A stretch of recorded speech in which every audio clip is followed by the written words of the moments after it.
will Yeah. definitely be connecting with him. Yeah. So, Yeah. and he also talked about Dr. Srinivas. Mm-hmm. So, last webinar was also very interesting, sir. In that we had Mm-hmm. Ashit sir and we had Anamika Barua. We Yeah. also Yeah. had Imadul Islam and Mr. Tariq Yeah. Karim from Bangladesh. And Yeah. Yeah. we had Jaideep Majumdar sir who did the concluding remarks. Mm-hmm. Today we have requested Riva Ganguly ma'am to do the concluding Mm-hmm. remarks. Mm-hmm. Right.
Hmm.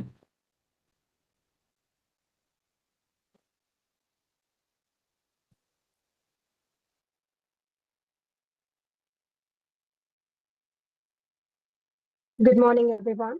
Her Excellency, distinguished guests, colleagues, members of the academic and research community, policymakers, and all the respective participants.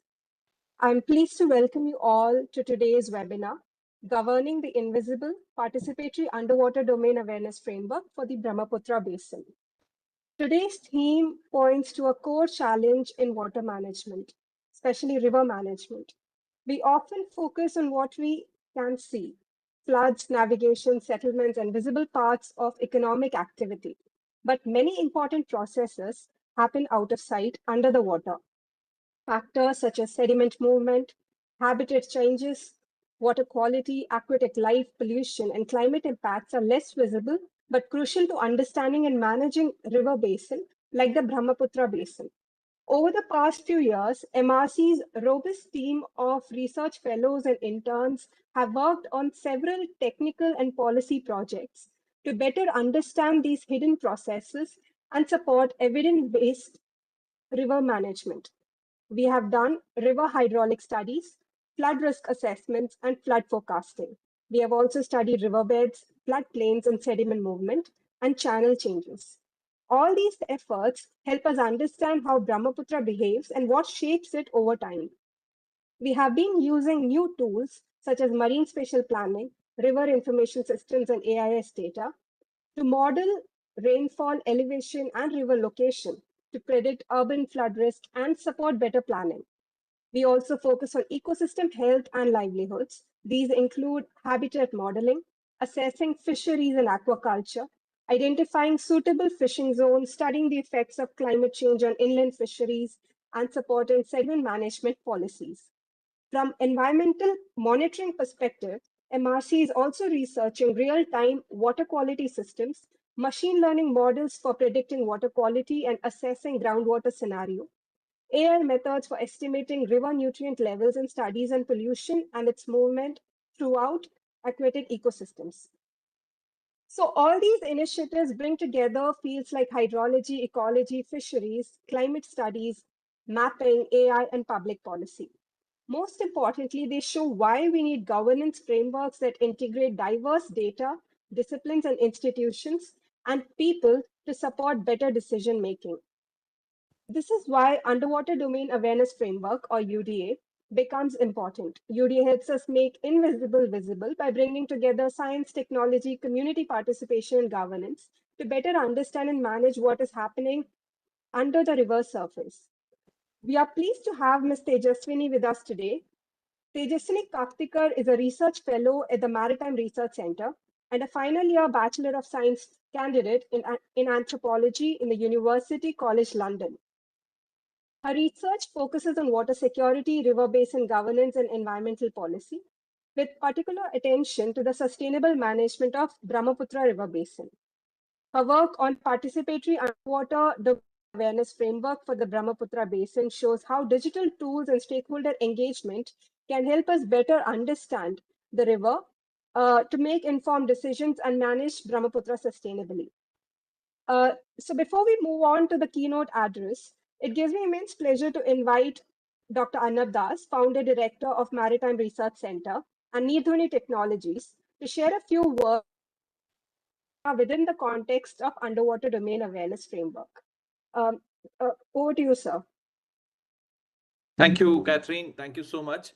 First of all, I must thank all our senior panelists, starting with Rima Ganguly ma'am. Thank you so much, ma'am, for joining us today. And we really appreciate and we eagerly wait to hear your comments on the presentation and the work that we are doing. Pandya sir, thank you so much. Former chairman of the Central Water Commission, I had the opportunity to work with sir, and it was a tremendous learning experience on working on the transboundary river with him. And Dr. Sumit Vij, thank you so much for accepting our invite, and we really look forward to hearing your comments.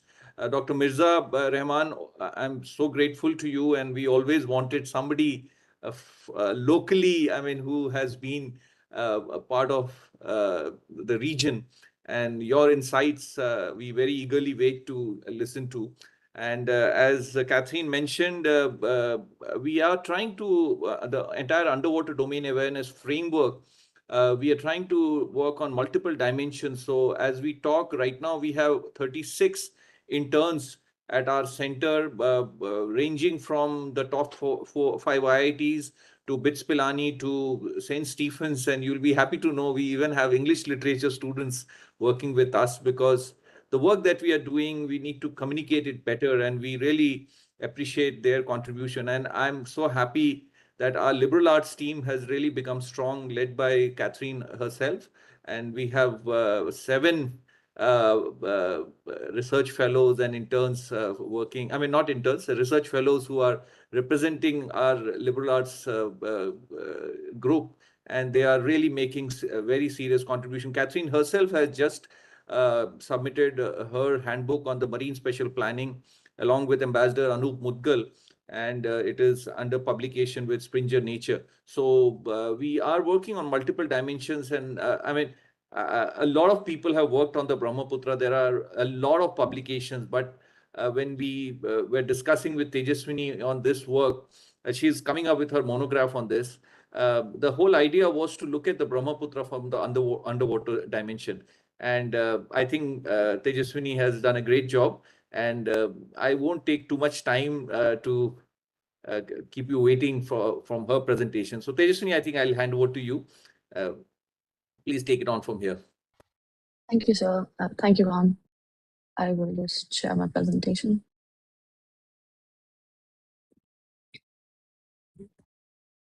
So, good evening, everyone. I am Tejaswini Kaktikar, and I'm a research fellow at the Maritime Research Center and a BSc Anthropology student at University College London. First of all, thank you to our panel and to everyone joining us today for this discussion on the Brahmaputra. When we think about governing a river, we usually begin with what we can see. We see flood water spreading across the floodplain. We see banks collapsing, channels shifting, ferry routes changing, and structures come under pressure. These visible changes understandably command public attention and also institutional response. But the Brahmaputra begins to change before many of these outcomes appear at the surface.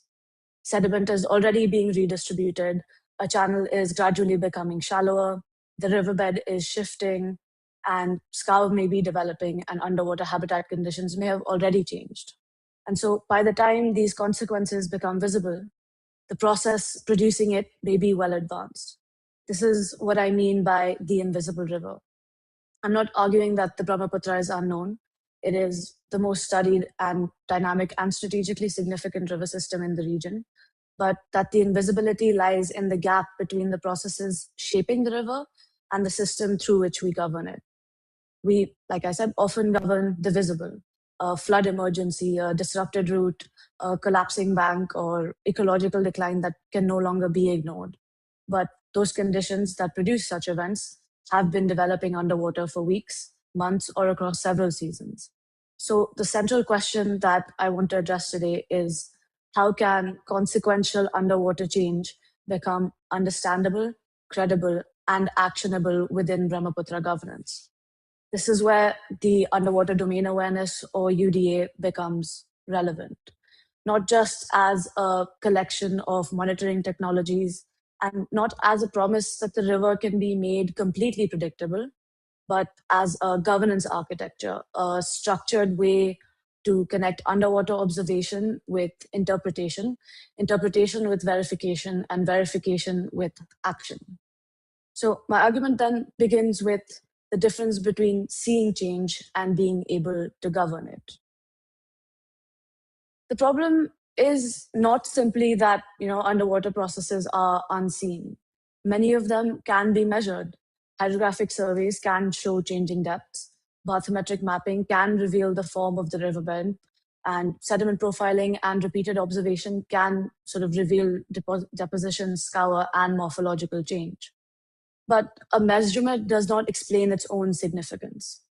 Think of a ferry channel gradually becoming shallower. A survey can record that change, but the data alone cannot tell us whether change is temporary, whether the channel is likely to move further, or whether another route is safe or an advisory is required. The observation only really becomes useful when it's interpreted in relation to a decision. Does the change affect navigation? Does it indicate a wider morphological shift? Is it creating an emerging risk for a nearby structure? Or who receives this information? Who is responsible for responding to it? And so this is why scientific visibility at the moment does not automatically produce governance action. Information could be technically valid, but still remain institutionally inactive. It may be generated by one agency, interpreted by another, and then required by a third. And there may be no agreed threshold for action, no routine pathway through which evidence of underwater changes reaches those that are sort of responsible for preparedness, for maintenance, for ecological management, or even local warning. And so the problem is not only whether underwater processes can be observed, but also whether institutions can make those observations meaningful and credible and actionable. That becomes particularly difficult because the Brahmaputra is known through several systems that do not consistently connect. Like I said earlier, the Brahmaputra is not unknown. It's known through hydrology and flood forecasting. It's known through sediment studies and river morphology. It's known through infrastructure, navigation, ecology, fisheries, disaster management, and transboundary governance as well. And each of these systems produces a necessary and very valuable knowledge. And so the problem then lies not in specialization, but that a river of this scale and complexity cannot be understood through just one discipline or governed by just one institution. The problem is like a disconnection of sorts. Take an example of, let's say, a ferry disruption. It could be treated as an operational issue, but the processes producing it also involve deposition and channel migration.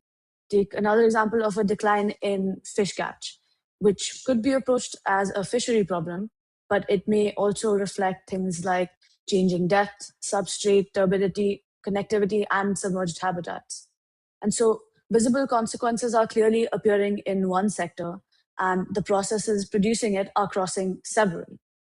The Brahmaputra does operate as a connected system, but our knowledge of it is divided by mandates and professional categories and administrative boundaries. And so this means that the basin doesn't just face a lack of information, but a lack of architecture connecting underwater change to its wider consequences. And once we sort of think about this problem in this way, the idea of invisibility takes on three distinct forms. The first form is, of course, physical invisibility, where things like sediment transport, riverbed migration, submerged habitats, and changing bathymetry are difficult to observe. This is particularly relevant in a river that is highly turbid, morphologically mobile, and capable of reorganizing itself entirely during monsoon. And so even when sort of we have the capacity to do it, it's also a literal physical constraint. The second is, of course, institutional invisibility, where even when underwater change is measured, it's divided across sectors and mandates and agencies. That, say, sediment, for example, could be treated as a navigation issue in one context, an erosion problem in another, an ecological concern elsewhere, and an infrastructure issue in another department. And each of those interpretations would be equally valid, but no institution necessarily follows that process across all of its consequences. The third is political invisibility, where access to information across the basin may be uneven. Monitoring systems may use incompatible methods, baselines may be different, and environmental change may be difficult to verify across multiple jurisdictions. And in a transboundary river like the Brahmaputra, uncertainty over what has happened can very quickly become uncertainty over why it has happened. And different actors may offer sort of competing explanations for the same change, particularly when underlying evidence cannot be compared. And so each of these forms of invisibility sort of reinforce one another. Physical invisibility limits observation, institutional invisibility limits integrated interpretation, and political invisibility limits verification. The UDA is relevant here because it offers sort of a structured response to all three. Scientific tools can strengthen observation, integrated interpretation can connect change across sectors, and comparable evidence can support verification. And sort of the need for that architecture becomes maybe most obvious when we consider the mismatch between how the river changes and how we currently respond to it.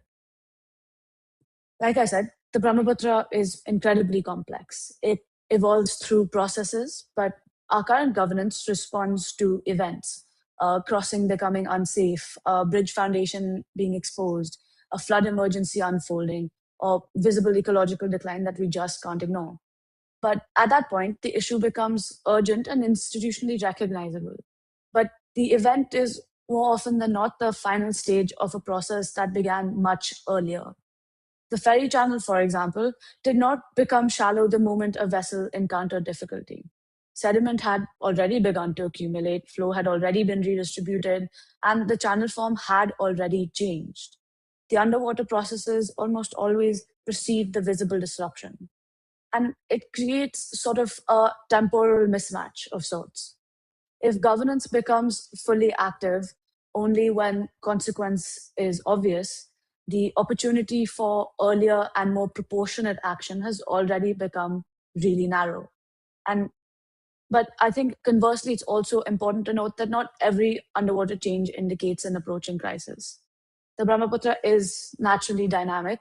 Channels migrate, chars form and disappear. Sediment is deposited and remobilized, and habitats do change with the river.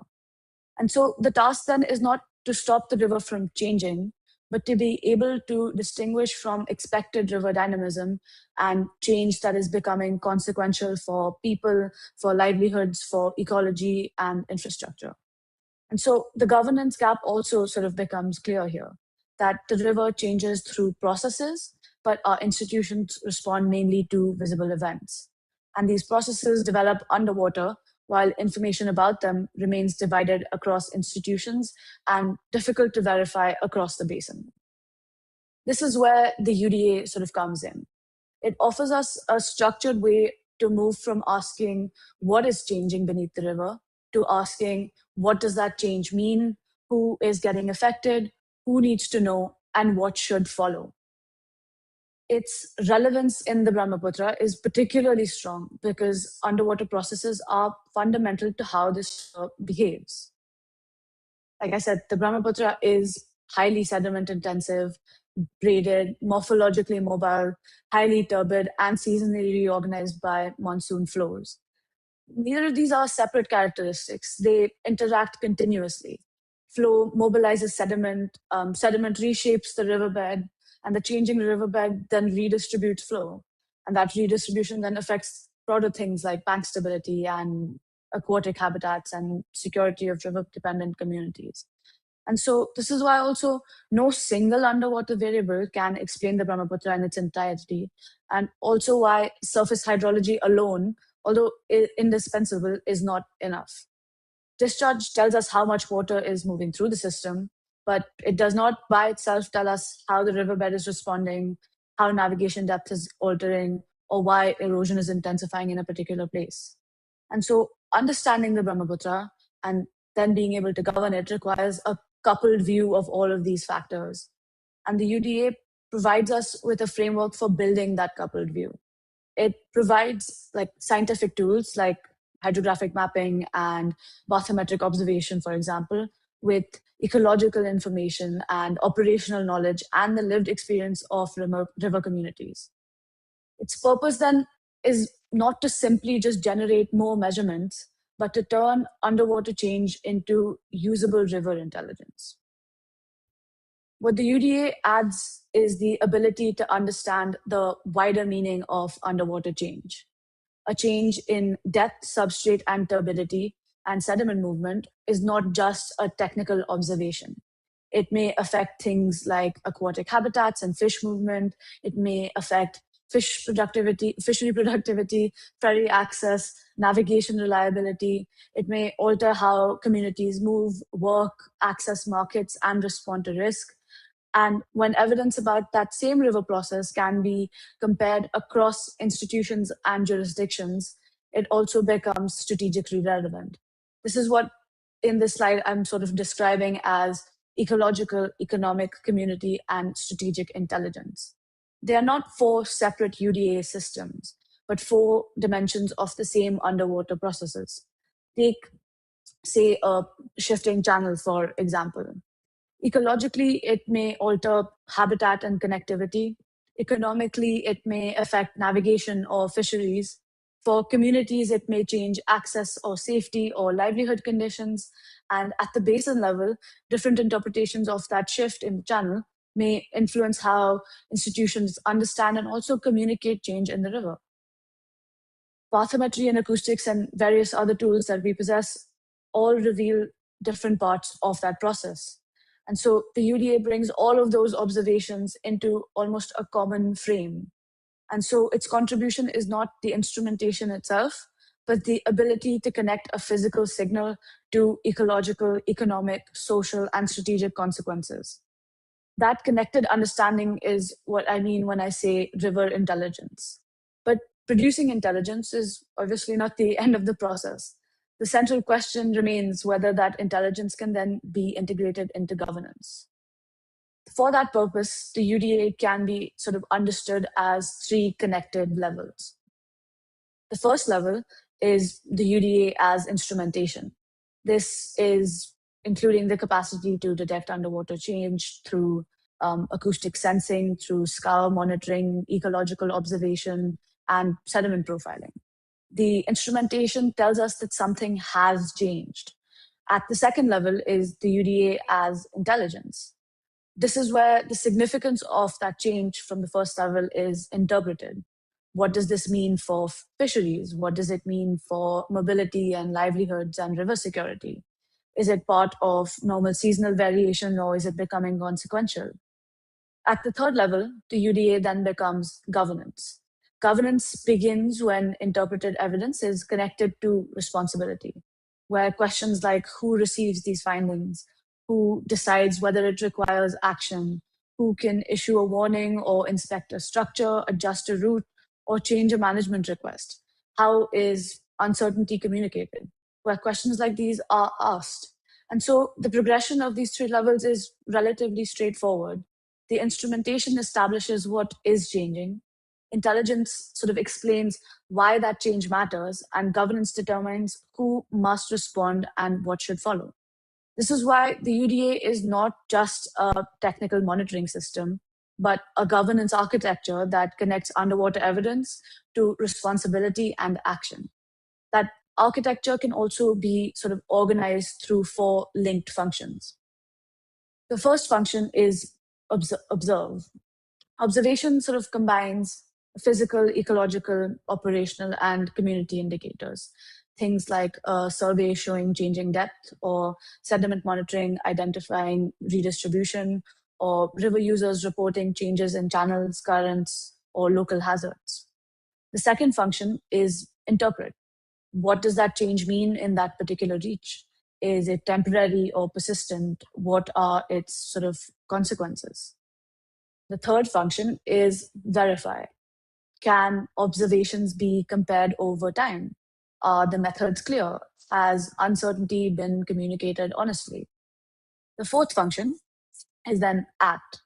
That the action may be a warning, an inspection, a route adjustment, maintenance preparedness, habitat or fishery management, or planning and technical cooperation. All of these sort of function in a cycle rather than a one-way chain, where action produces new observations and a warning could be revised, a route may continue to change, and management responses may require further evidence. And so the system also learns to sort of change and adapt with the requirements of the river. This sort of observe, interpret, verify, act cycle is the operating logic of governance-oriented UDA. But this interpret stage cannot be completed by technical measurement alone. A measurable change, like I said earlier, does not automatically reveal its local significance. This is also why the UDA must be participatory.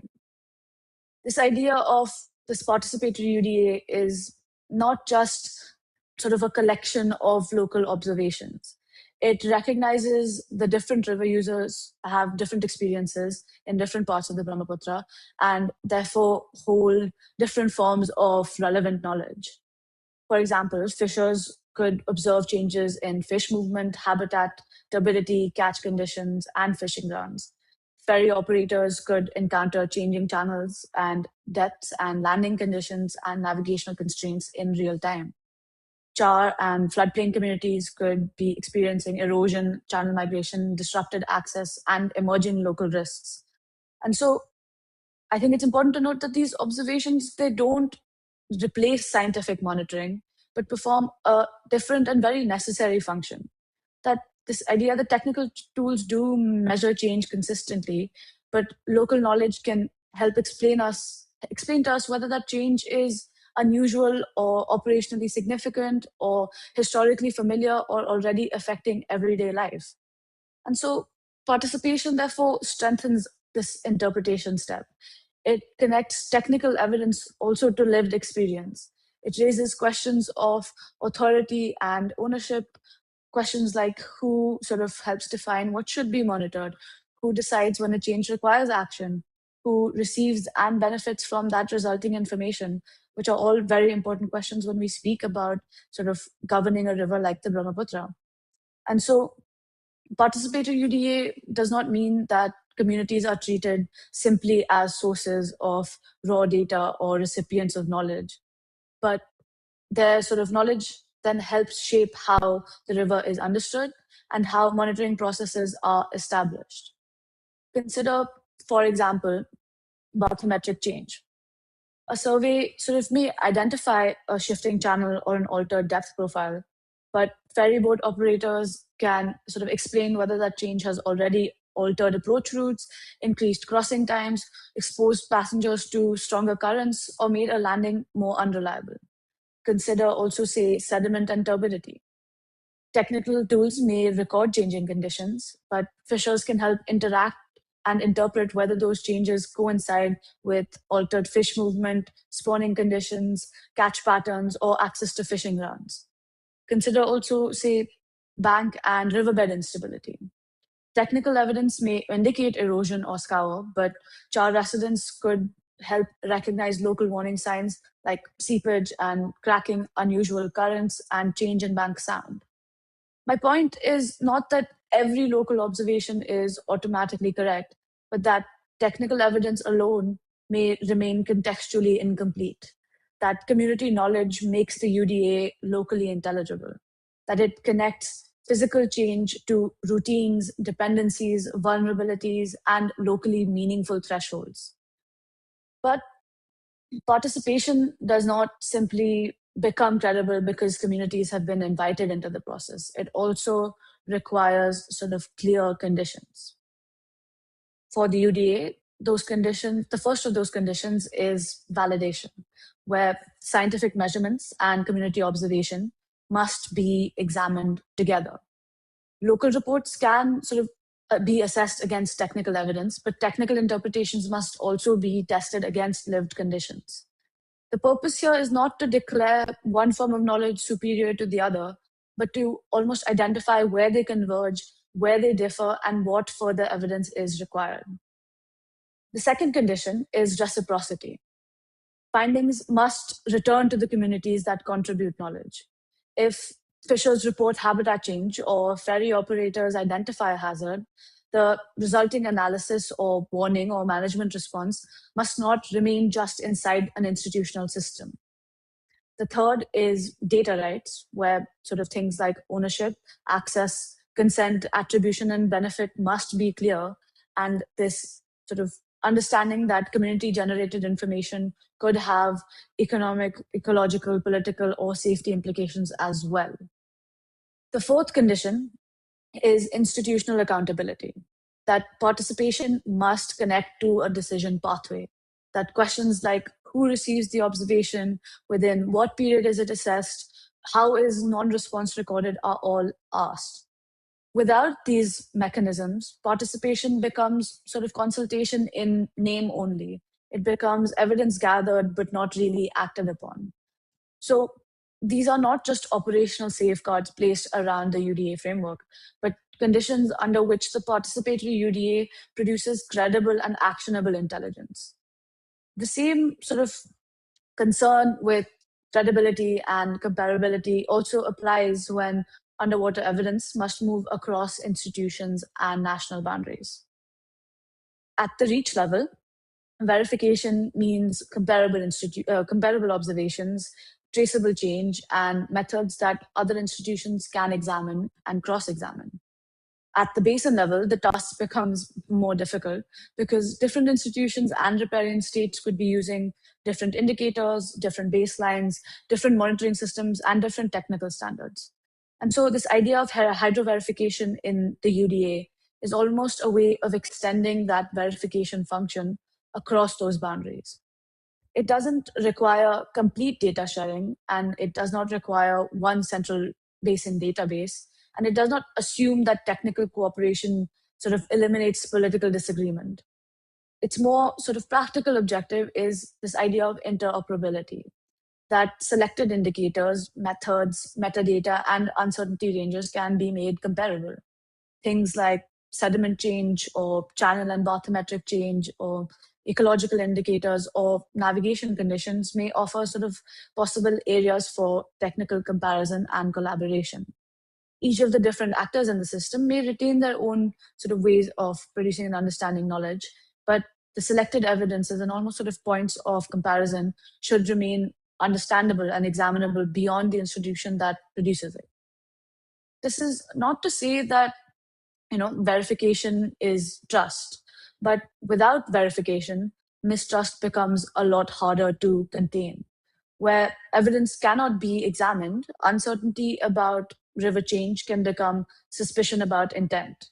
And so hydroverification and this idea of hydroverification in the UDA does not aim to resolve all transboundary disagreements, but to create a more credible technical basis for discussion and reduce specific forms of uncertainty. And so the question then becomes, how can this framework be possibly tested without waiting for a comprehensive basin-wide agreement? A feasible starting point would be what I like to call a distributed pilot across selected river reaches where multiple risks interact. These risks could include things like ecological stress or erosion or community vulnerability. The aim would then not be to monitor the entire Brahmaputra all at once, but to almost test whether integrated underwater intelligence can improve decisions in specific locations. The pilot would bring together technical agencies, local authorities, researchers, and sort of local stakeholders like ferry operators and jar communities, and would connect it with bathymetric surveys, sediment monitoring, ecological indicators, and structured observations. Its sort of institutional core, as you would call it, could be what a local interpretation cell. And this cell does not aim to sort of replace existing authorities. Its purpose remains to bring together evidence, interpret what a change means, identify what remains uncertain, and then connect those findings to the institution responsible for responding. Common monitoring protocols would make observations comparable. Clear data stewardship rules would define access and responsibility. Regular technical reviews would sort of allow methods and interpretations to be revised and revisited. And most importantly, every information stream must have and will have a decision link. That if channel change is detected, the information must reach those managing the route. If habitat change is observed, it must connect to fisheries and ecological management. And this is not a proposal for a new basin authority of sorts, but almost a mechanism for connecting knowledge to responsibility through what already exists. And so its success should not be measured by the volume of data collected, but by whether underwater intelligence changes a decision. Take, for example, in safety and infrastructure, if scour is being observed, it should be then interpreted in relation to a bridge or terminal, verified through repeated evidence, and then linked to an inspection before visible failure. If fisheries and community resilience, if habitat change is detected, fissures could help interpret its implications for movement, for catch, for spawning, and management then may respond before the decline becomes severe. In navigation, bathymetric change and local reports may lead to a route adjustment, updated markers, or even targeted surveying before an accident reveals the hazard. At the basin level, comparable evidence then sort of allows us to change the structure of disagreement. It allows the discussion to move from, is this actually occurring, to what response is appropriate, who's responsible, and how should risk be managed. These are all different applications, but they follow the same broader idea of the UDA cycle. Observe the change, interpret its consequence, verify its evidence, and connect it to action. That is the difference between collecting underwater data and then producing governance intelligence. The wider shift can also be expressed through sort of 6 movements. The first from detecting change to interpreting consequence. The second from surface indicators to integrated surface and underwater intelligence. The third from fragmented observations to sort of interoperable knowledge. The fourth from community consultation to co-produced monitoring. The fifth from reactive response to anticipatory government. And lastly, from information asymmetry to hydro verification. These are not separate reforms. They are all different parts of the same transition. That participation strengthens interpretation because it connects technical measurement to how sort of conditions are experienced on the river. Validation strengthens verification because it allows evidence to be examined rather than just accepted. And verification supports cooperation because it gives institutions a more credible basis for comparing claims. And clear responsibility turns intelligence into action. So the central shift, therefore, is sort of from governing only visible outcomes to understanding also the underwater processes producing it. That doesn't imply that every process can be completely predictable. It doesn't mean that uncertainty can be completely removed from the Brahmaputra, but it means building the capacity to recognize change earlier, understand its consequence more clearly, and preserve sort of the possibility of acting before disruption becomes crisis. This sort of brings me back to the idea with which I began, which is the invisible river. The Brahmaputra will always remain dynamic. Its channels will continue to migrate, sediment will continue to reshape the riverbed, and monsoon flows will continue to sort of reorganize entire reaches. Habitats will change, livelihoods will adapt, and institutions will continue to make decisions. The choice, therefore, is not between uncertainty and certainty. It's between certainty that remains fragmented and unmanaged, and uncertainty that is observed, interpreted, verified, and connected to bigger responsibility. That is the contribution of the UDA. It makes underwater change more observable. It creates almost a structure through which that change can be interpreted across ecological, economic, community, and strategic dimensions. And then the participatory UDA ensures that technical evidence is understood alongside the knowledge of those who live and work on the river. And hydro verification creates a basis for sort of selected evidence to be examined across institutions. And clear decision links ensure that that information does not remain trapped inside surveys, reports, or bureaucratic red tape. The ambition then is not a technologically omniscient system that claims to control the Brahmaputra. It's a more realistic and almost a more demanding form of governance, one that can recognize change before it appears only as damage, one that can communicate uncertainty honestly, and one that can act proportionately while evidence is still developing, and most importantly, one that can learn and adapt as the river continues to change. That is what it means to govern the invisible river. That governing the Brahmaputra means building the capacity to act under uncertainty and not waiting for uncertainty to disappear. And this is what the UDA could allow us to do. Thank you. Thank you, Tejaswini, for your engaging keynote. Your presentation has shown several important arguments and dimensions of the topic and given us much to reflect upon as we go forward.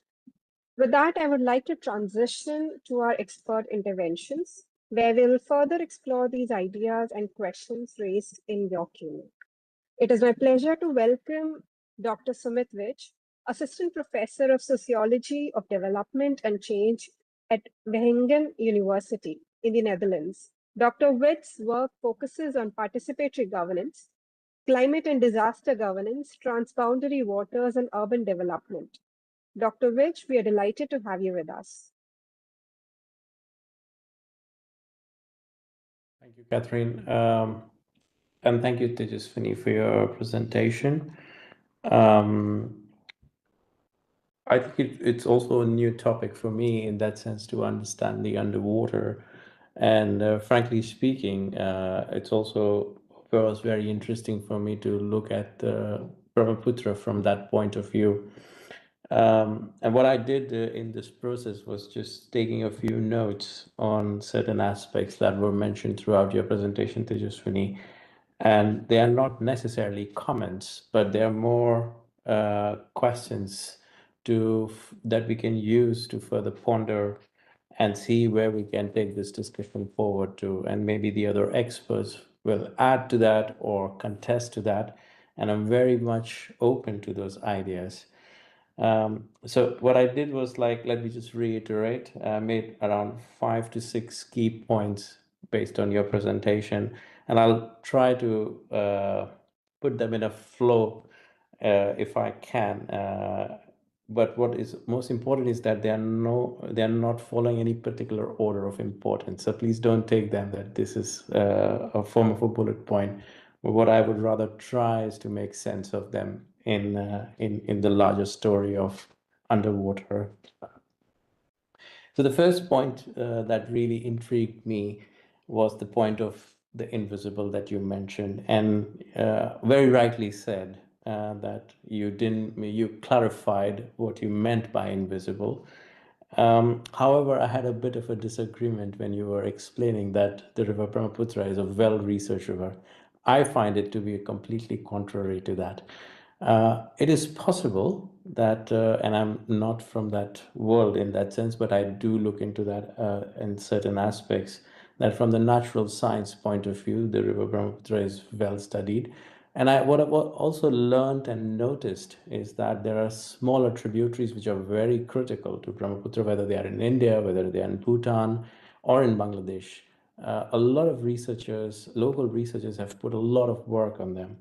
But I still wonder whether we have enough basin-wide studies to understand the river system. And that makes me wonder whether it is really visible or not. So for me, that is one particular aspect of it.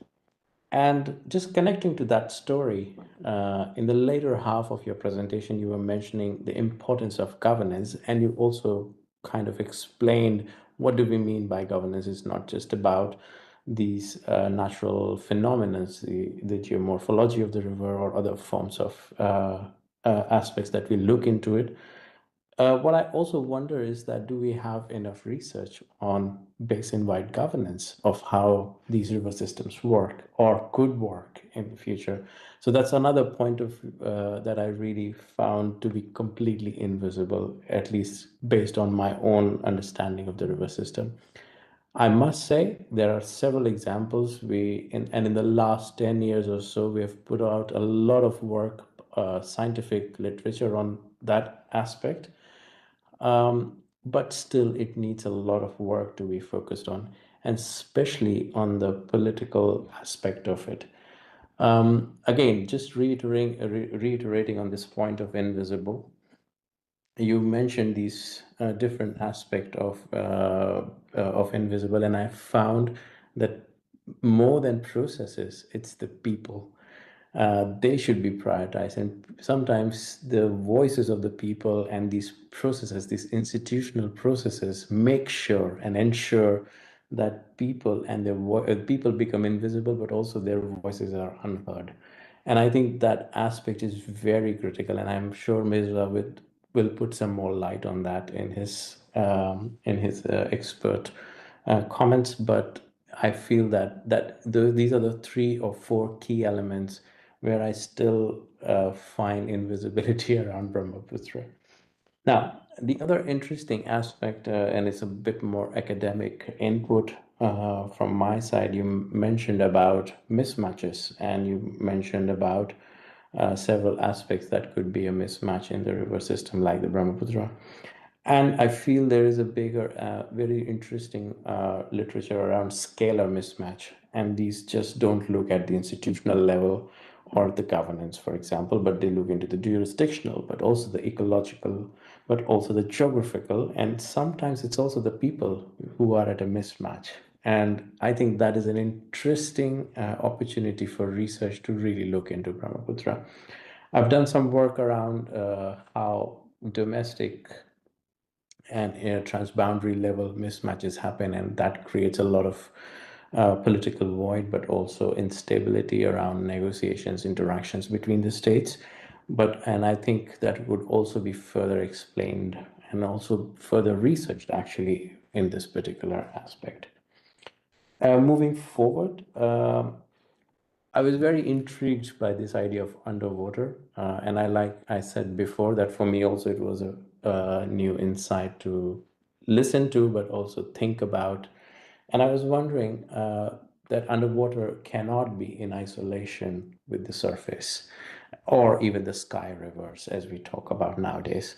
So I think there is a lot going around on those aspects. Maybe we have to rethink, or maybe it needs further clarification. Maybe you've already thought about it in terms of what happens to this surface, underwater, and sky interactions. And I think that's very interesting because it's not just what happens underwater influences on the surface, but also vice versa. And what happens in the sky rivers, what also influences the surface as well as the underwater. So I think they are very much interconnected and kind of interdependent, and they're interlinked with each other. So we really need to make that argument even more stronger and maybe look into those kind of dynamics and how these climate models work with the underwater in that sense. So I think that interaction could be very fascinating, could be very interesting. Maybe that work is done. I'm not aware of it, but I'm very curious to hear more on that. And then you mentioned there was another point about intelligence, and that was also very interesting to me. You mentioned about the ecological, economic, community, and strategic. And for me, this also comes to the political intelligence overall. And where does that fit in? For me, the most important thing, because I'm interested in the questions of power, for me, the most important thing comes is where is the political willingness? Where is that intelligence coming from? And where do we stand? And Brahmaputra is a classic case for that. I think more than institutional decisions, we have institutional non-decisions in this particular scenario. And I think that is also very interesting to look into how these decisions are not made, and from those non-decisions, who benefits and who takes advantages, whose voices are heard and whose voices are not heard. So I think in those four categories of your intelligence, I think there should be space for political intelligence too. And how does that work out? How does that play out? And I see Ambassador Tariq Karim also in our viewers. So I think it would be very interesting to hear his perspective. That I'm sure he has beautiful stories around that to mention. Then because we were talking about decision making and participation, this will be almost my last point to conclude my final remarks, is the question of participation. I think we really need a reality check on what happens on the ground. It is amazing to see what you presented, but I must say our states, whether it's the state government or it's the central government, and I'm sure Mr. Pandya will have better insights on that. But what my understanding is and what I have seen on the ground is sometimes shocking of how distant the state is from the people. I've particularly done a lot of research around hydropower projects in India, but also in other countries. And I think those are classic examples of how far we are from each other. And of course, we mention about these participatory exercises, but I think we miss out complete on the ground reality of what happens to people just by the notion of saying that we will construct a dam. till the dam is constructed. And the lower Subansiri is a classic example of that. For 20 years, people believe there will be something happen, and of course now it's in some form and shape. It's up and running. But I think the question to the people still remains of what happens to them, what has happened to them for the last 20 years, and what will happen to them in the future.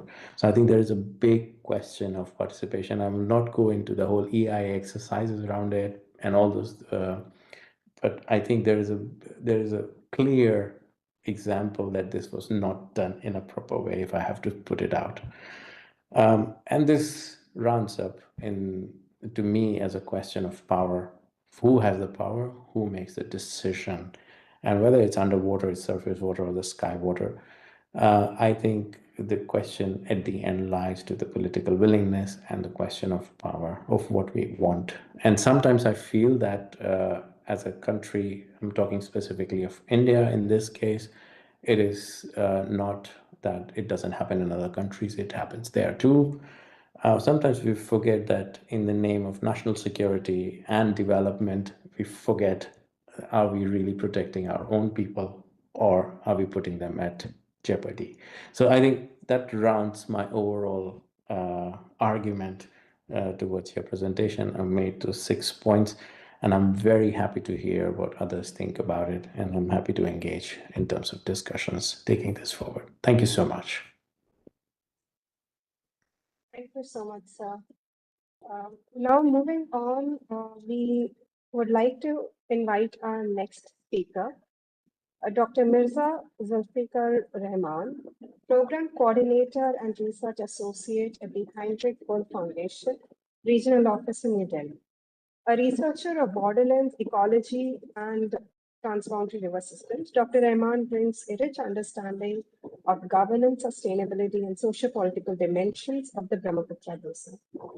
Dr. Rahman, a warm welcome to you. Much, Catherine.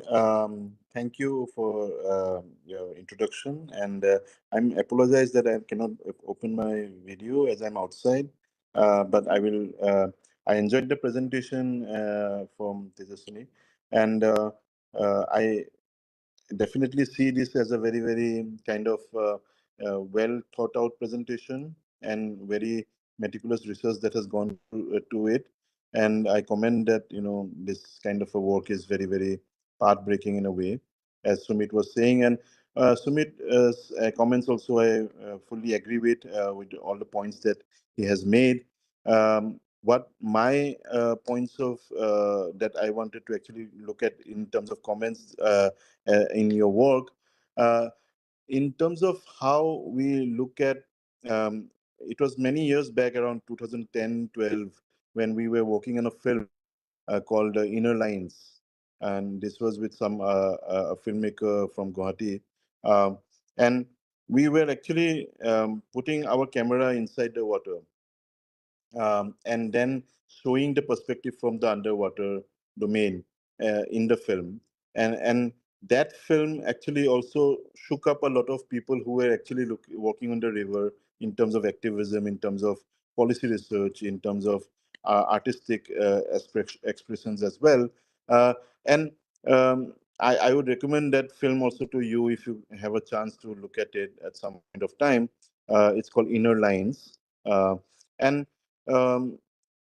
just to also see that anything that actually seems not so obvious becomes very, very, and I commend you to pick up this topic, who is not so well researched on. And I agree with Sumit saying that Brahmaputra is a very, very under-researched river. And the problem with that is the allocation of resources towards research by the government. And that is a primary problem that we face in our everyday work as researchers, as policy people. The allocation of resources to this kind of non-structural interventions in the river is very low, while the structural interventions in the river gain a lot of resource allocation. So what that does is that whatever kind of a ideal situation that you are actually putting out there does not become a reality. uh, in terms of implementation, in terms of furthering the discourse. And then it also makes it that, the pace of structural interventions far outpaces the pace that you want to implement in the domain, or the pace of community understanding about the river is at a different level than the pace of interventions that are currently happening on the river, in terms of river training, in terms of erosion management, in terms of um, kind of how you look at embankments being made across the river in a very unscientific manner, because this unscientific manner of constructing embankments did not come from a policy decision, but from a disaster that was the 1950 earthquake. The 1950 earthquake upended the landscape in such a manner that actually, and that point of time, India was just recently got independence in 1950, and there was no resources whatsoever to actually allocate to a proper scientific mapping of the river basin within the Indian context, and random embankments were made across Assam, as you see today. And once you actually intervene in that manner in order to protect important towns and important places, oil towns were there, tea gardens were there, important towns were there which had to be protected at that point of time. And it actually led to a kind of a layering of the disaster discourse.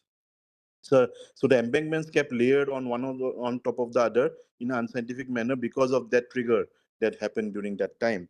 And then we're still continuing with that kind of a kind of a techno fix, and that techno fix still remains. And that techno fixes also are now replaced by big hydropower dams that are being planned in the region, and then also then a lot of dredging activities that are being promised by several agencies, and a lot of scoping for that also has been planned. So how dredging also destructs the biota of the underwater, on the riverbed, for example, has not been done in a proper environmental impact assessment form. So those are matters of concern. And the general, as Sumit would also know, that the general policy, science, community interface is very, very low in the Brahmaputra River Basin. And the major reason for this also, I would point out, is that the Brahmaputra, as you said, is not only an invisible river in terms of this discourse, underwater domain, but also is a speculative river. As I call it, the Brahmaputra is a speculative river and is a frontier river. And it's a frontier river in the sense that it actually has two big powers battling over its resources, China, India, and there are two smaller countries like Bhutan and Bangladesh in the basin. So in terms of how we look at this speculation, that this information sometimes also makes control easier. In terms of how you actually can intervene in the river basin or not. So that for me is a very primary kind of aspect that we have to tackle. And in order to implement the ideas that you have, uh, river, and I agree completely with you that local communities should be involved in this, and local traditional knowledge should be accounted for, and any modern scientific development should actually also imbibe traditional knowledge systems into them, so that both can inform each other, and there is a kind of innovation in terms of how we look at this kind of implementation.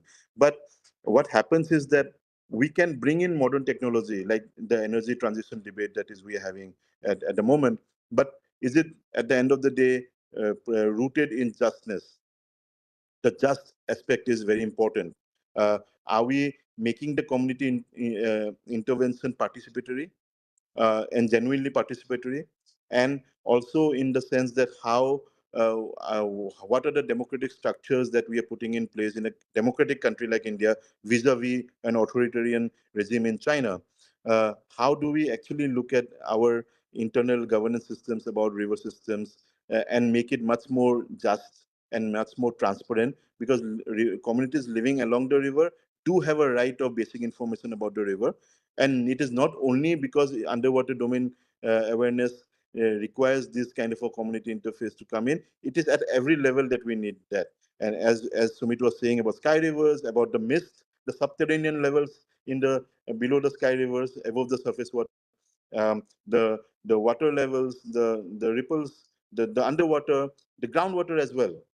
So all of these levels have to be looked at, and crowdsourcing of data and crowdsourcing of community knowledge has to happen at has to happen at all levels. It is not only because underwater domain awareness requires this specific skill set to actually corroborate its findings. So I feel that this needed to this will also require a lot of time to also get the community trust to actually be there, to come and participate in a much more responsive manner and a participatory manner, to be able to give meaningful benefit. Because many communities, as I speak to many people and while I travel along the river, have now lost interest in the river because of the high amount of interventions that has happened without their consent.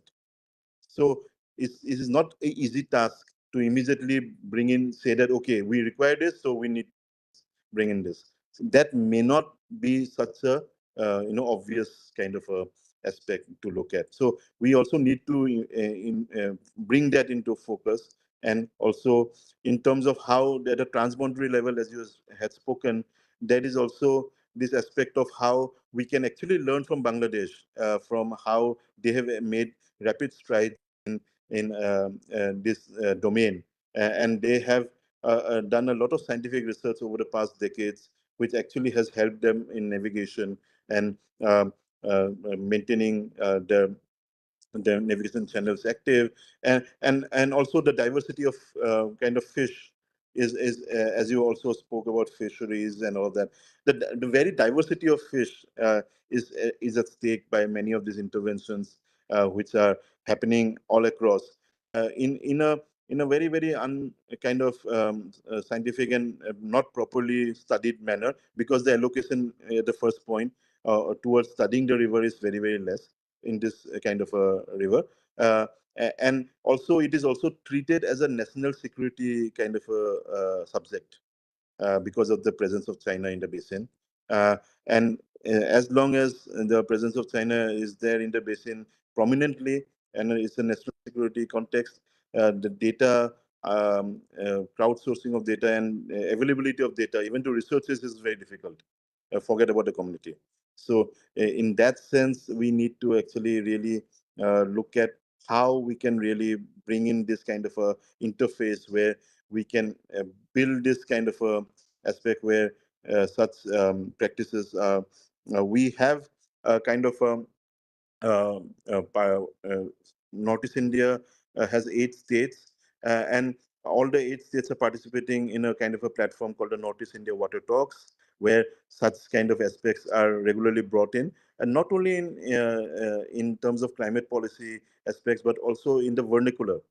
And that the vernacular understandings are also very, very important in order to bring this. The understanding of the river is much more than only technical knowledge or community traditional knowledge systems, but also, as you said, that it is in artistic impressions. It is about also stories, the power of many stories about the river, and how the history in the time scale, how different incidents in the past, the community memories of major disasters, is also very, very important to actually contextualize in this kind of aspects. So I end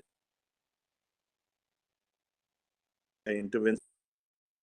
We need to find a solution of the political borders, and not only between India, China, Bhutan, and Bangladesh, but also within Northeast India. The border between Arunachal Pradesh and Assam, for example, itself is such a big barrier towards governance between the two states itself. We find that at the micro level as well.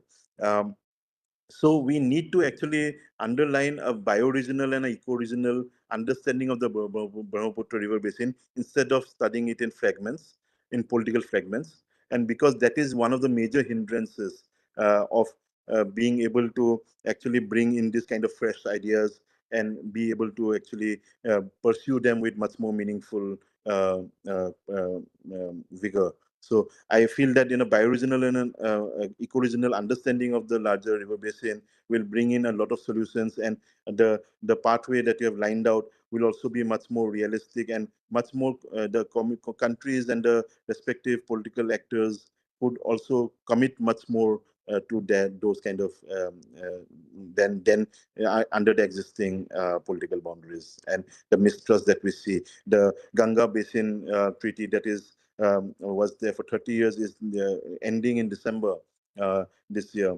And the TISTA is still under consideration. And a lot of other like bilateral and multilateral understandings on river basins are non-existent. So we need to also build this kind of a trust from the ground up to be able to actually translate these into better mechanisms, better policy mechanisms across the transboundary level as well, and so that people at the end of the day can benefit. And I agree completely with Sumit that people at the end of the day, not the underwater, are the invisible part in these aspects. Thank you so much.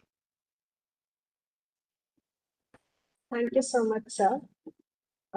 Before we move on to the next expert intervention, it is my distinct privilege to invite Ambassador Riva Ganguly Das. Ambassador Das has had an illustrious career in the Indian Foreign Service spanning more than 3 decades, including as High Commissioner to Bangladesh. Throughout her career, she has brought together diplomacy, cultural engagement, and international cooperation, while also contributing to discussions on environmental and climate issues at a global level. Ambassador Das, we are truly honored by your presence. May I now invite you to share your remarks and reflections on the keynote and the panel discussion so far.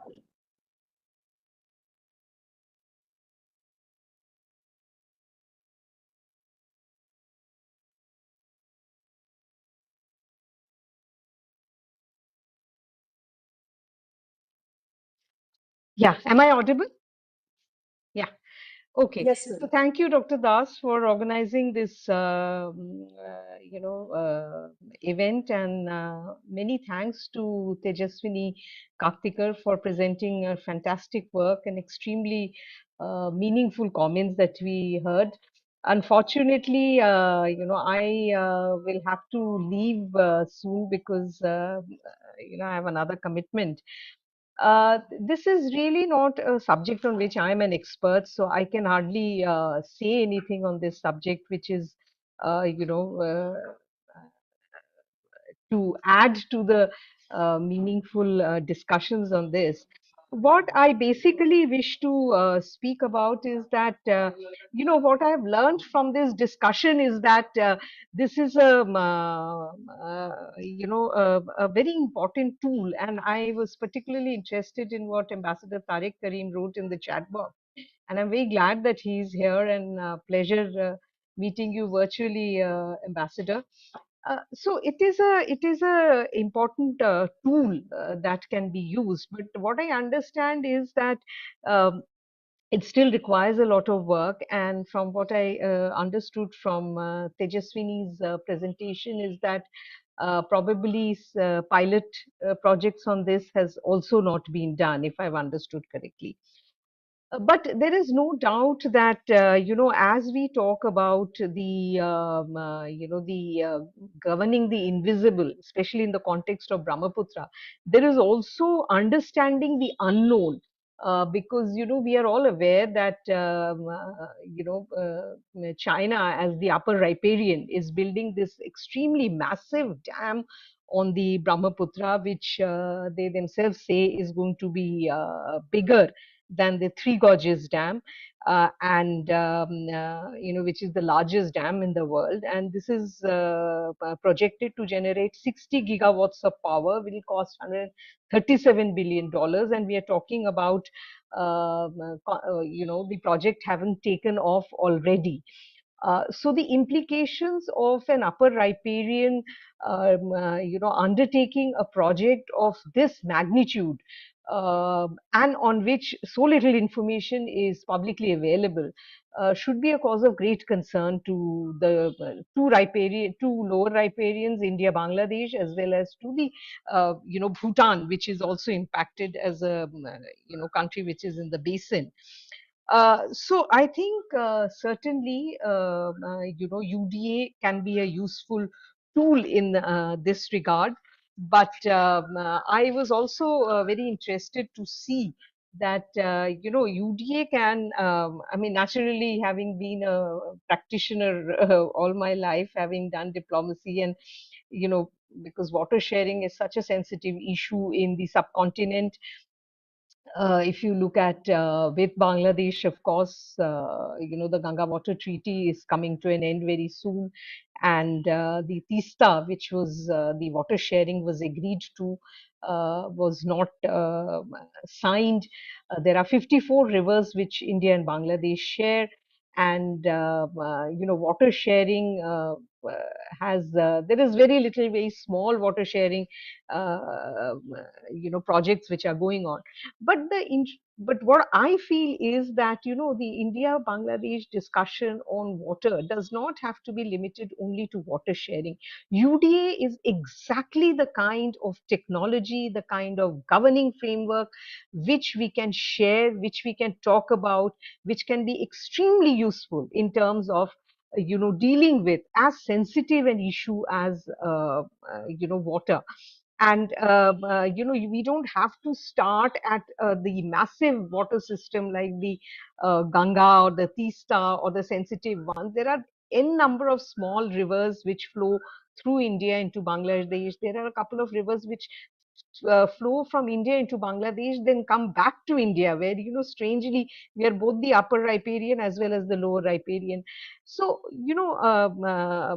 and obviously water is an issue on which all stakeholders are involved. And we heard from the experts that at the end of the day we do all this for the community, even in the broader context of your foreign policy, your engagement with your neighbors or with other powers. What you're trying to do is basically in your national interest. And whose national interest it is? It is not an abstract national interest. It's the national interest of your own citizens, your own country, your communities. So I think there is this case that you have made, Tejasvi, for the involvement of communities is a very convincing one.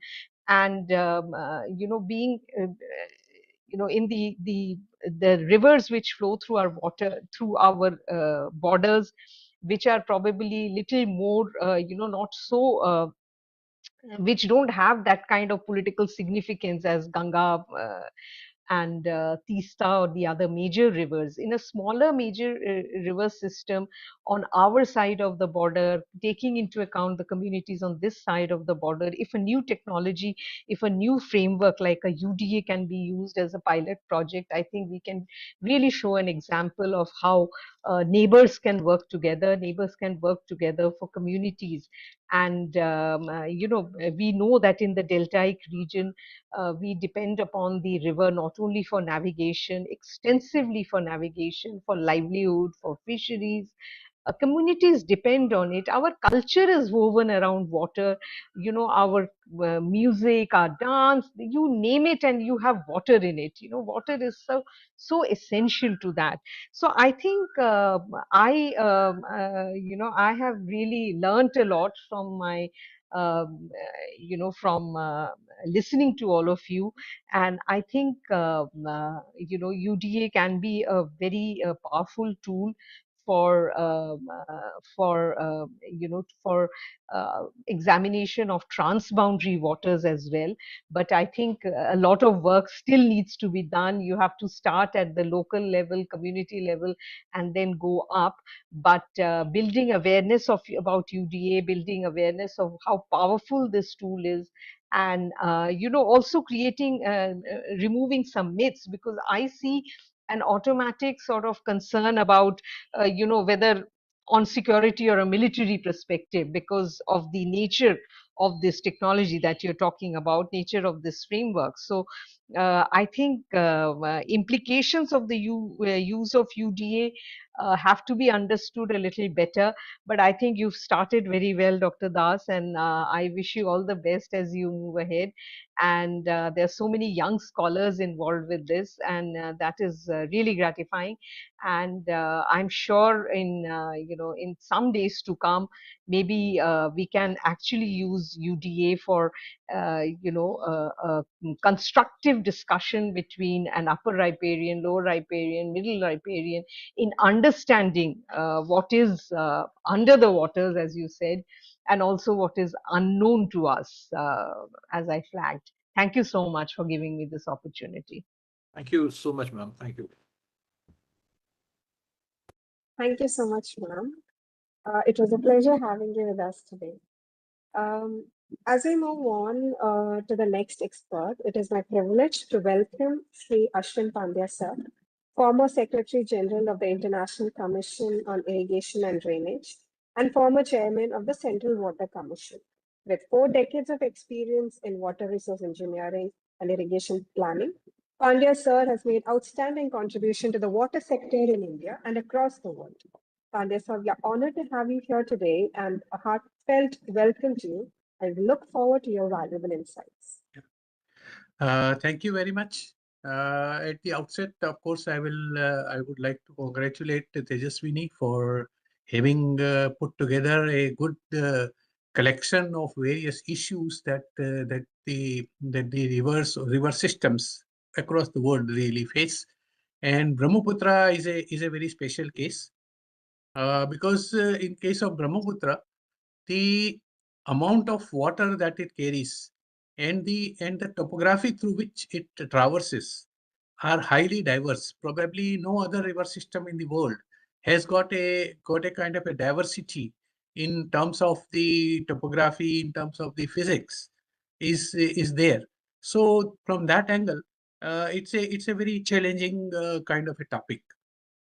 However, there are issues which have to be looked into from a national point of view, and also from a local point of view. The issues in water sector have got 2 dimensions. One is an anecdotal dimension. An anecdotal dimension means, I will say that there, of course, the communities are highly fragmented, and then each community would like to view this in its own particular context, and its own, and for them it is very vital. So it is not that they are doing something wrong on that front, but then there are also a kind of a overall societal context, and then overall kind of national and strategic context. So all these issues have to be really brought together, and nobody can really say that we have the overriding kind of a right over something which will completely kind of negate the right of the larger community, or right of a bigger group. So this particular aspect has been a very challenging aspect in water resources in general, and in Brahmaputra it is quite more, because in case of Brahmaputra, the local communities are also kind of highly segregated, so to say, socially and also economically and politically. And because of that strong segregation boundaries, some of the issues which are not really creating that kind of a challenge will create a challenge in case of the areas which we are dealing with. So that aspect also has to be kept in view, that we have to see that how the mutual understanding between the communities can also develop. Now the next important aspect is that as far as the underwater domain awareness is concerned, it's a very useful kind of an initiative, but that initiative is basically a reactive initiative. The action is provided by the nature. The action is provided to you by the topography. The action is provided to you by the climate. And the rest of the things are basically reacting to it. So in this kind of an action and reaction kind of phenomena where you do not have any control over the action, you can't change the topography, you can't change the climate, or climate will change in its own manner, which will be a global phenomena, and you don't have any control over it. And likewise, all these issues will have to be brought together. Yes, there is a need. In fact, in case of all river basins, there is a need that there has to be a kind of a common platform where the information can be exchanged, and where the very comprehensive and an authentic kind of information is available, so that any other community, when it tries to examine its interest vis-a-vis the other issues that are coming up at the hand, then they should have certain amount of explicit and certain amount of clear kind of information that is available to them. However, in case of the clarity, the areas of the areas of science, the areas of technology bring in their own complexities, and no area is actually perfect. That is true. Now the question that comes up is that when we say that the data is not available, or what kind of data, then what we have seen is that we actually try to say that you get this data for me. As a consumer, you are interested in a particular data, but then the products that are available are different.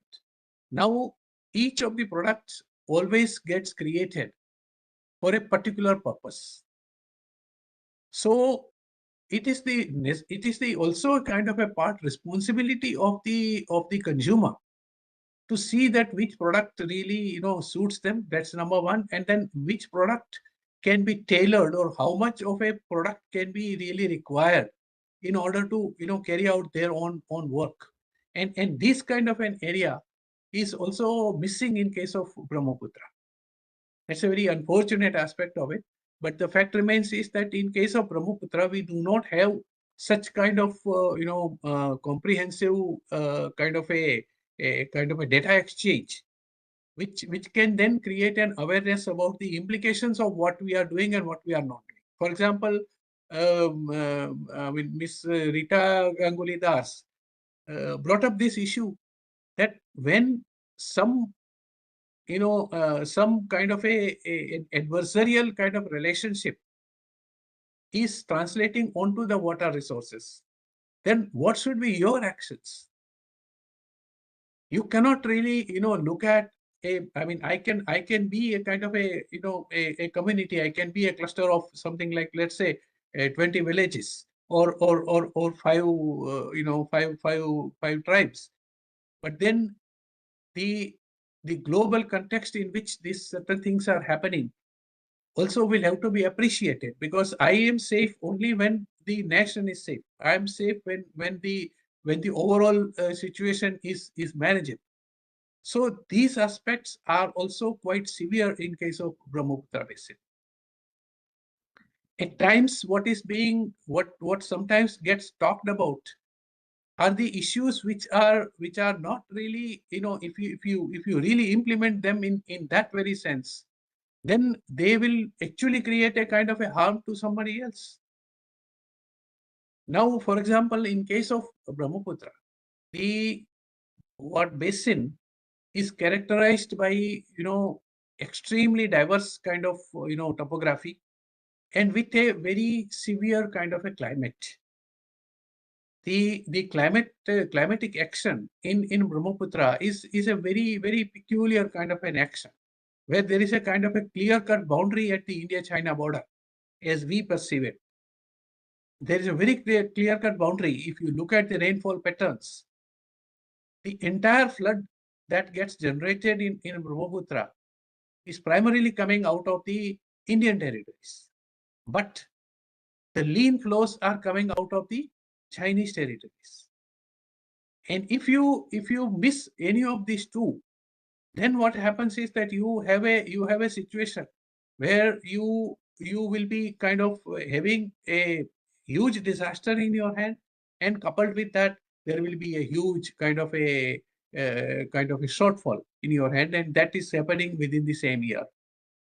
So these kind of conundrums are there, these kind of threats are there. This threat perception also has to be kind of brought into the dialogue. That what are the threats? How are you going to really mitigate them? What are the options available to you to mitigate them? And to some extent, government has been working on these kind of issues. But the propagation of these issues at the lower level are not really very clear. So this is a challenge in case of Brahmaputra, where the information exchange has not been very clear.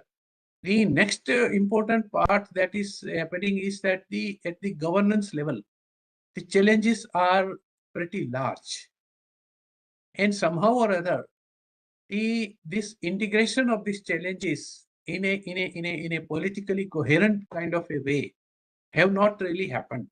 So what happens is that there are kind of disjointed kind of voices and disjointed kind of areas which have to be really brought in, and for that your idea of having a stakeholder participation is a very important and a very good idea.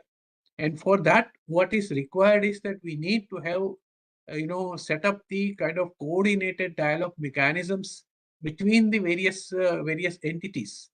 These entities are at the highest level. They will be, of course, concentrated at the state level. But then between the two states, we have to have this kind of coordination mechanisms.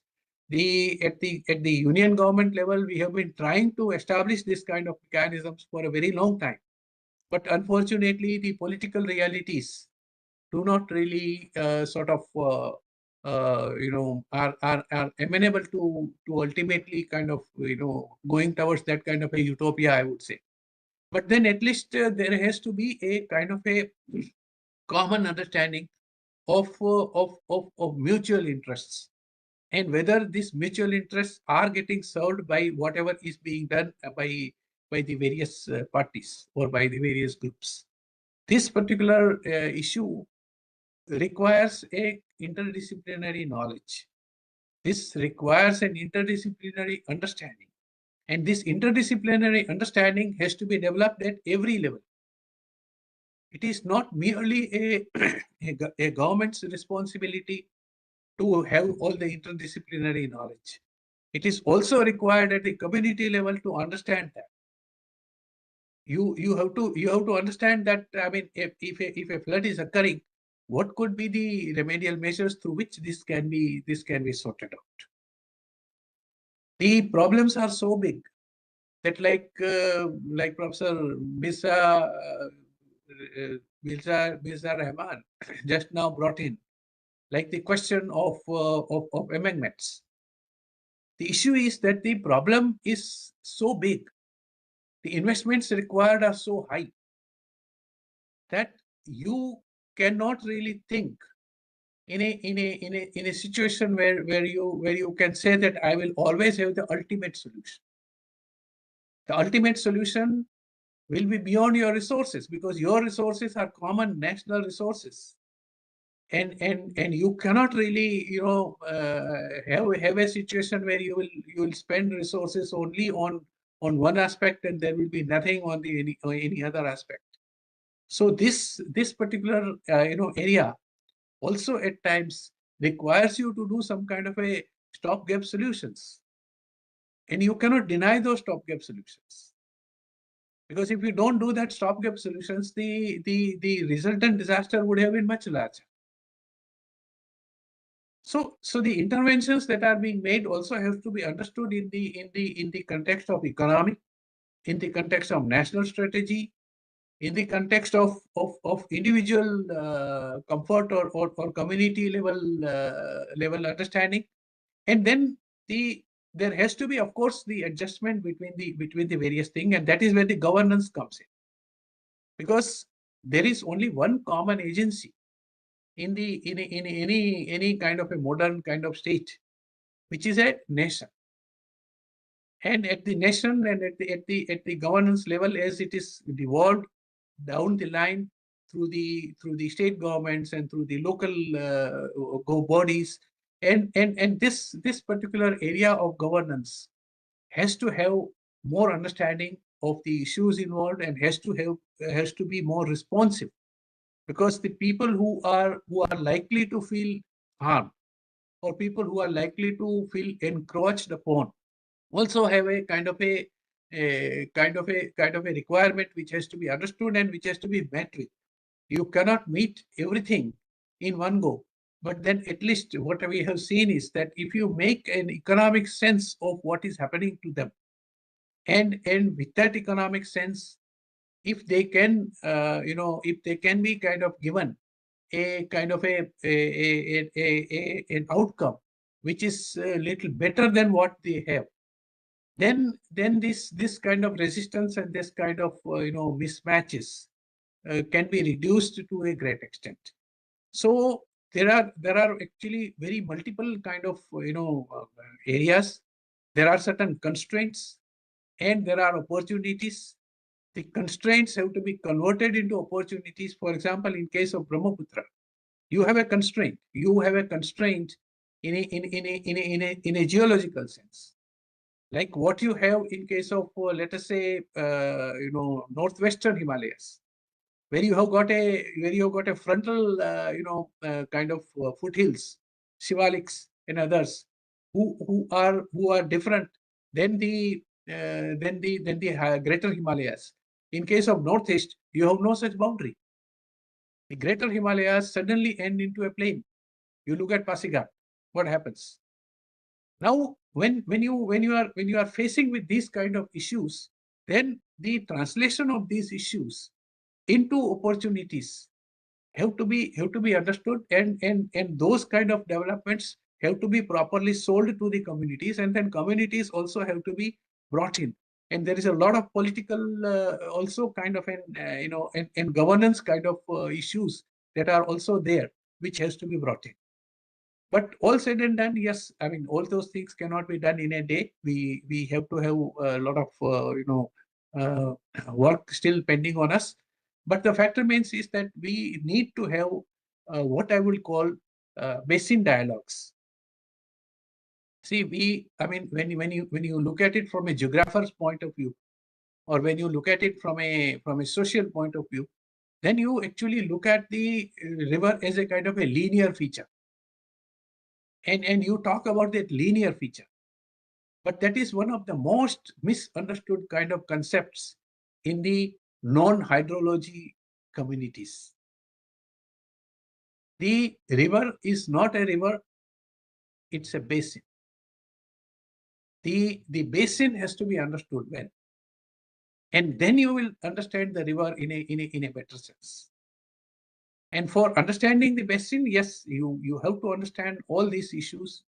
Like underwater domain definitely also addresses to the topographical issues. The domain can also address to the hydrological and climatic issues, and then also will also understand how the water environment, or the environment which is fed by the water and which is sustained by the water, is really working.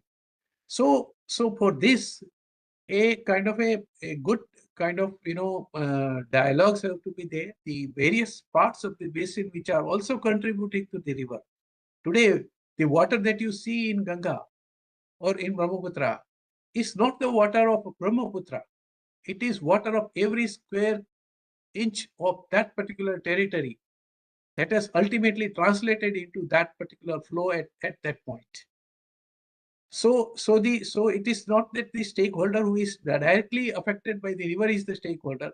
A stakeholder is also located in a several hundred kilometers away, and his interests and your interests will also have to be gelled, will also have to be matched. So this is an issue where a very strong stakeholder participation is necessary. A very strong stakeholder understanding is necessary, and for that, developing such mechanisms can come through the governance, because otherwise it becomes very difficult that the individual structures or individual initiatives can actually give you the difference. So we need to really look at the Brahmaputra also in that context, and we need to have a kind of a good governance structure which is able to provide adequate space to the individual stakeholders, also make them educated or make them understand about the mutual interests. And those mutual interests and those mutual, cooperative kind of, area will have to really come to a governance model or to a governance area, which can then kind of felt generally satisfactory by everybody. So I feel that we need to look at this kind of studies in this manner, and that will probably give us a kind of a solution. Even though there are no solutions, we haven't have a single basin in the world where I can say that all the issues have been solved. So issues will remain. We are changing. We are continuously changing our climate. We are continuously changing our development paradigms. We are continuously changing our economic concepts of what is a good life is, and then all this ultimately reflect on the water. So we will have to really work in this direction for Brahmaputra. So thank you very much, and it was a great pleasure interacting with all of you and learning about all your views, and it gives you a lot of food for thought. So thank you very much for organizing this seminar, and also thank you very much for inviting me to be a part of it. Thank you so much, sir. Thank you.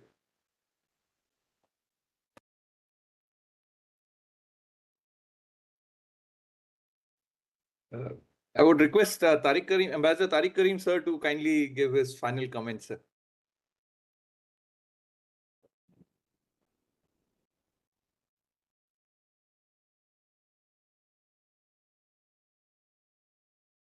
Ambassador Karim, sir, kindly unmute yourself.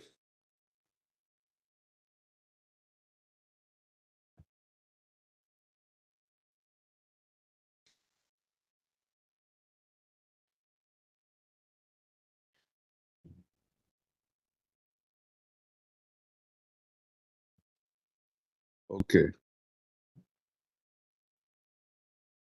Okay, am I unmuted now? Yes. Yes, sir, we can hear you, sir. We can't see you. Yeah, We can hear you. because I could not unmute myself. The host had to do that. I actually joined to listen to everything, but I followed this intro, and it seems between my earlier interactions and discussions on the Brahmaputra over a decade ago to now, I see a certain flexibility of approach and a certain opening of mindsets being reflected in the discussions here. And I commented Tejaswini for an excellent presentation. But as Mr. Pandya pointed out, the river has to be looked as a composite whole. It has to be looked as a basin. It has to be addressed as a sum of its parts, not the part of a whole.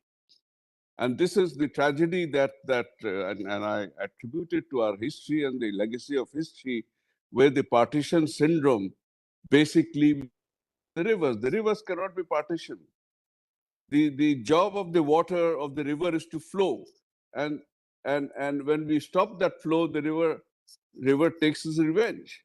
I mean, I learned in China that they look at each river as a force of nature, and that the force of nature each river has its own personality, and they have to address the personality as a whole before they can train it. They can never tame it.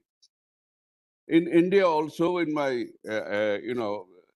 look at the river as representations of deities. They have persona. They have divine persona, actually. And in Bangladesh, the legal system gives each river a legal entity with rights to which we have responsibilities. So it's not a reciprocal. The river has no responsibility for it. A river will just flow and it will flow, and over 60% of the water just flows into the sea. And our problem is, as again Mr. Pandya pointed out, that most of the Brahmaputra waters, for the greater part of the year, 8 to 9 months, the source is from what I have described as the lower Brahmaputra. That's after it makes its U-turn at the Great Bend and falls into Arunachal. Okay. The upper Brahmaputra can affect us to some extent, but for the greater part of the year, it is the lower Brahmaputra. And 60% of the water we just allow it to flow through Bangladesh. Unless we get away from this concept of resource nationalism, you can apply nationalism to many, many things, but you cannot apply the nationalist rules to shared commons which flow to everyone. I think this is one of the problems which you have within India also, because in your constitution, you have given the sovereignty of the river to each state. And because of that problem, you have the perpetual, for the last 80 years, the problems between the southern rivers. You have not been able to resolve it. So if you have not, and now you're also getting increasing problems also on the Himalayan rivers coming down. The Ganges for us, it flows through 6 states of India or 7 states, I've forgotten, before it enters Bangladesh. Okay.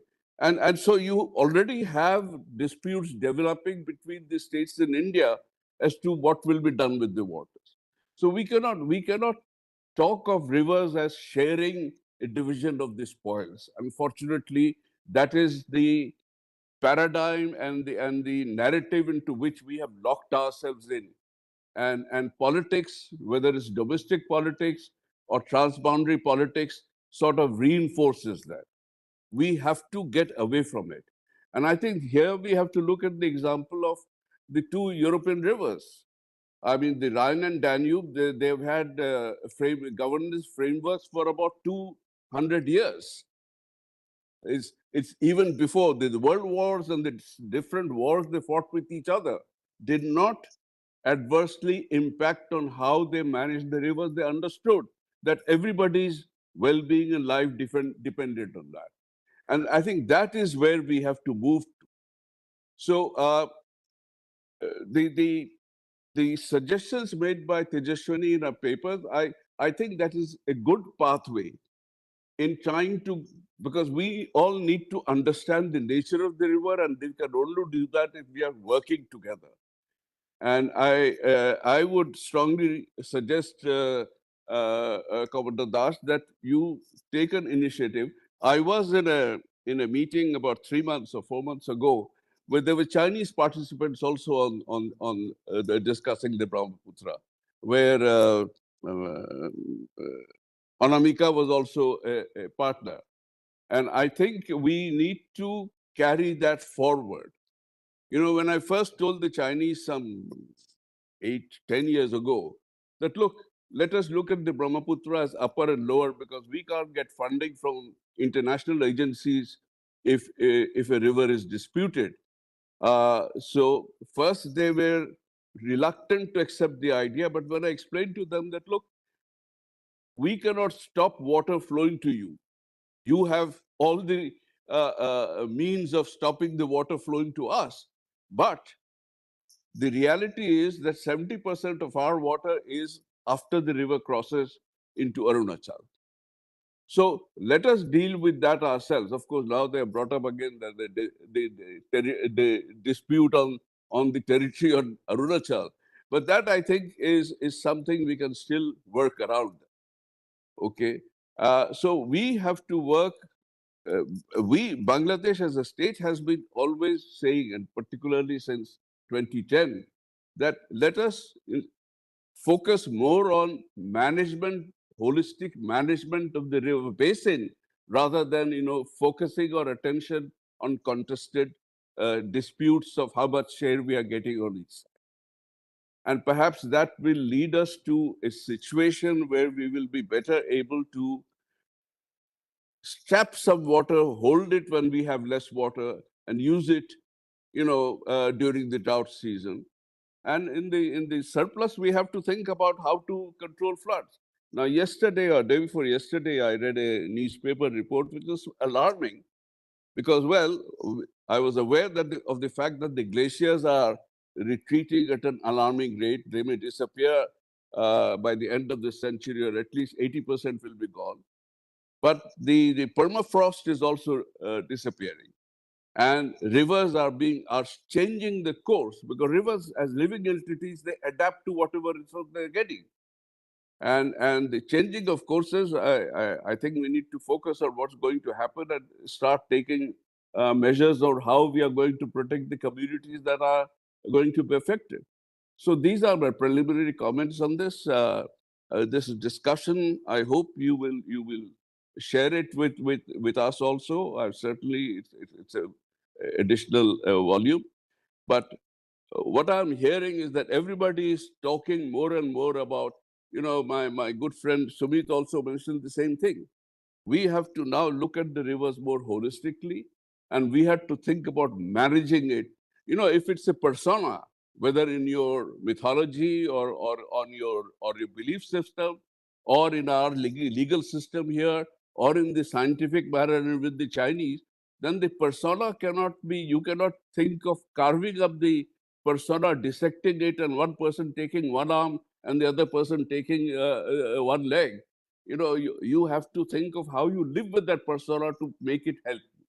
That's the approach we should take. Thank you.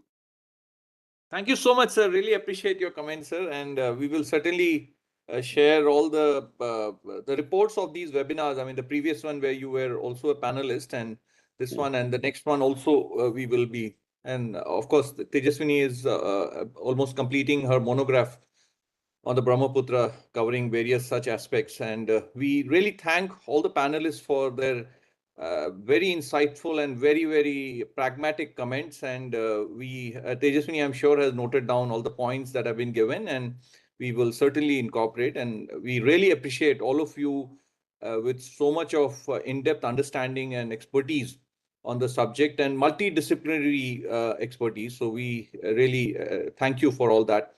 Pandya sir, thank you very much for sparing your time and joining us. And I always valued your comments and always valued your advice. And we have certainly taken note of, and we will all share this discussion as in the form of a report with all of you. And we hope to take this forward going forward. And we'll be also reaching out to you to contribute a paper or a chapter for our effort on the Brahmaputra.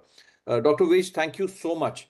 Really appreciate, and we'll continue this discussion, and we'll also seek opportunities to work together. Dr. Mirza, thank you very much. In spite of your busy schedule and travel, you made it possible to participate and give your very insightful comments. And thank you very much. Ambassador Karim, sir, thank you very much. So we will continue to connect with you and take this discussion forward. Tejaswini, very well done. Thank you very much for your great presentation. Catherine, thank you so much for coordinating this in a very professional manner. Thank you very much. Thank you, sir.